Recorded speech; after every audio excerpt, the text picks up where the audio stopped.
दा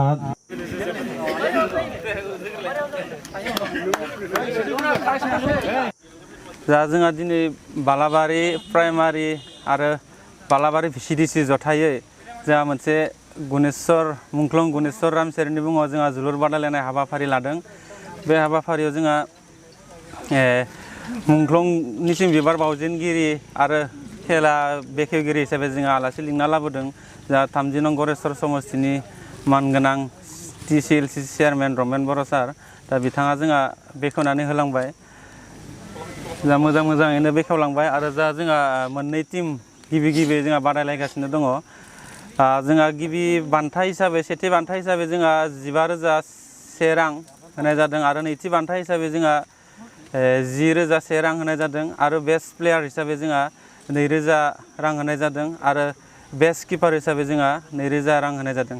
जाहाथे जों बे दिनैनि बे बादायलायनाय हाबाफारि जोंहा 26 तारिख बे 26 तारिखनिफ्राय जोंहा सानथामनि हाबाफारि लानानै जोंहा जोलुर बादायलायनाय हाबाफारि लानाय जादों। बे हाबाफारियाव जोंहा मोजाङैनो बा गासैखौबो सुबुंफोरा जाहाथे मोजाङैनो सोलिलांनो हायो बा सालायलांनो नाजागोन जों। ओंखायनो गासैखौबो रायजो राजानिसिम आं हेफाजाब होफैनो थाखाय गुरै खावलायनाय थाबाय।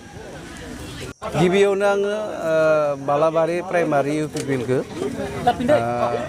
गोजोननाय आंनिफ्राय बावग्रोनाय थाबाय आरो नोंथांनिसिमबो जे मुंख्लं गुनेश्वर रामसियारि बे गुनेश्वर रामसियारिनि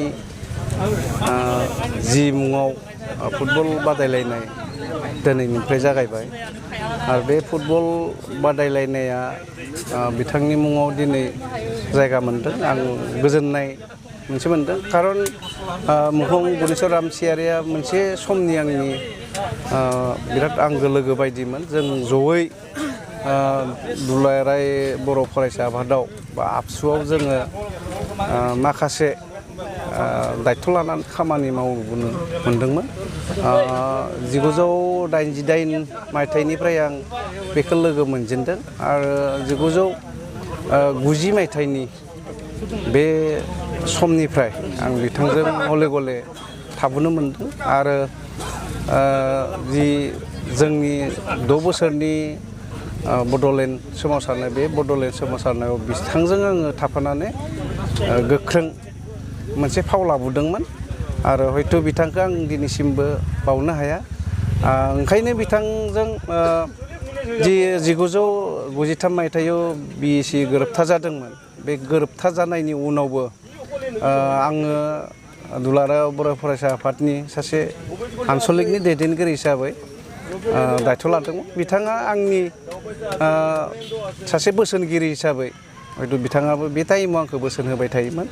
बेनि उन पर्यायाव 1994-95 मायथाइनि उनाव जे BLTनि मोनसे सोमावसारनाय जाफिनदोंमोन बड'लेण्ड सोमावसारनाय। बे बड'लेण्ड सोमावसारनायाव जोङो रायलायो हनलायो माने 1995 ना 96 मायथाइयाव BLTआव जों हाबसोनानै खामानि मावदोंमोन जयै आरो बे हिसाबैनो बिथांखौ आङो जिहेथु गोबाव समनिफ्राय लोगो मोनदों। बे लोगो मोननायनि लेखायै जोङो दिनै